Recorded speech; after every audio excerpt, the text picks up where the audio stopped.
This is part 6 in a 10-part series exploring the question of what if every college and university went under? How would people go about getting a post-secondary education? What would that look like? And in this video, I want to talk about if they all went under, I think we would finally get to say goodbye to credits. And so to understand why that would be an important thing, we need to ask the question, then what on earth is a credit? So if you've ever taken a course and had somebody explain this is a 1-credit course or a 3-credit course, maybe somebody has told you that it's 80 credit hours, 120 credit hours, 240 credit hours, or what are the requirements for graduation? You need 40 credits to be able to graduate, or throw out any number, because after you talk about credits for long enough, it all starts to turn to mush. And the reason for it is because credits are not actually standardized. The concept of a credit is whatever an institution decides it wants it to be. And yet, because this word credit is sort of standard across the education system, the formal education system, people assume, well, it must mean something specific. Yes and no. A credit, the sort of gathered language, is that it's a bundle of intentional learning hours, but how that's measured is all over the board. And here's why that matters. So I'm going to throw some math your way and a little bit of history. Here we go. The concept of a credit first surfaced over 100 years ago when a very prominent businessman was trying to support, let's get more quality professors, helping to elevate post-secondary education in North America, which was a great idea. And the incentive to draw more people into teaching was, well, what if we top up their pensions? They'll get paid for their teaching time, but then they will also get a top up for each of the hours that they taught. How do we measure that? Well, for each credit hour that they teach, they'll get a credit towards their pension. Well, the idea here then was that you had a 15-week course. The professor would teach for 3 hours during any given week. And so that's 3 credit hours over a 15-week program. So 15 times 3. But then we start adding on that students were expected to do work outside of the classroom, because if you're having to pay a professor and top up their pension, that starts to add up if we have more in-class time. So what if we encourage students to learn outside of the classroom and do self-guided learning where we didn't have to pay somebody? Good. They get the benefits. We pay less. This seems like a win. Okay. And so 2 hours of classroom prep time started to be assumed and associated with every hour that a professor was actually actively teaching in the classroom.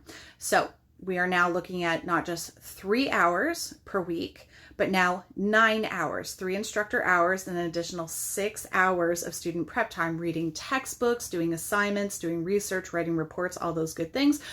What we commonly come to know today as homework. Okay. And so here's the math for you. 15 weeks times 3 hours, if we just look at the instructor time, is 45 credit hours. But then if we do 15 weeks times 9, so those 3 instructor hours plus 6 homework hours, we're now looking at 135 hours, and that's just for one course. So post-secondary students or high school students, people don't take just one course at a time. They take packages of courses. So what if we say that they're taking a 5-course load? Now we have 135 hours times 5 courses, which is 675 program hours per semester.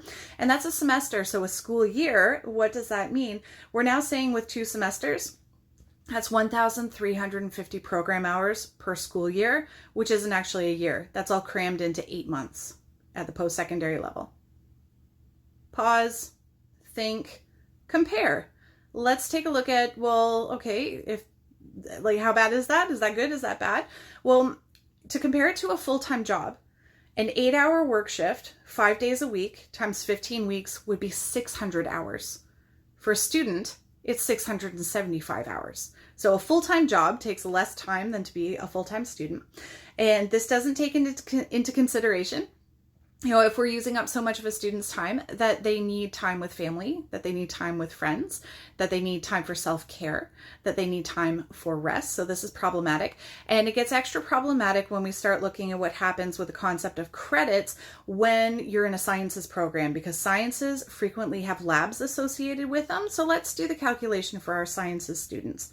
So if you now have a 15-week course with 3 instructor hours, but also 3 in-lab hours, And there are now homework hours associated with the instructor time and the lab time, because the report, the textbook prep that you had to do before even going in there, times 5 courses.